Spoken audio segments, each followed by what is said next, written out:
Hello everyone, welcome to our channel. Restaurant స్టైల్లో paneer starter ఇంట్లోనే నిమిషాలలో మీకోసం వేడిగా నోట్లో పెట్టుకున్నాను. నాలుకైతే బాగా కాలిపోయింది ఆత్రంతో.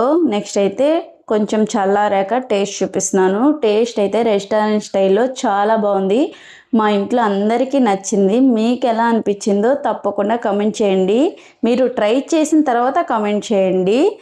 ఇప్పుడైతే బటర్ అనేది యాడ్ చేసుకుంటున్నాను. బటర్ తర్వాత కొంచెం అల్లం వెల్లుల్లి పేస్ట్, చిటికెడు పసుపు, హాఫ్ స్పూన్ కారం, టేస్ట్కి సరిపడా సాల్ట్, మిరియాల పొడి హాఫ్ స్పూన్ వేసి బాగా మిక్స్ చేసుకోవాలి. ఇవన్నీ మిక్స్ అయిపోవాలి. బటర్ కొంచెం గట్టిగా ఉంటుంది కాబట్టి మొత్తాన్ని మిక్స్ చేసుకున్న తర్వాత ఇలా ఉంటుంది. నెక్స్ట్ 3 స్పూన్లు కార్న్ఫ్లవర్ అనేది యాడ్ చేసి దాన్ని కూడా బాగా మిక్స్ అయ్యేలా కలిపేసుకోవాలి.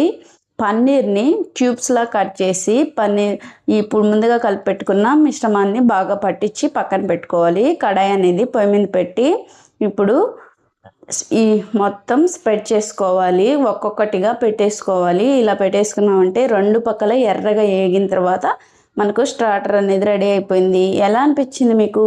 ఫస్ట్ టైం మన వీడియోస్ చూస్తున్నారా? అయితే సబ్స్క్రైబ్ చేయండి, లైక్ చేయండి, షేర్ చేయండి, కామెంట్ చేయండి.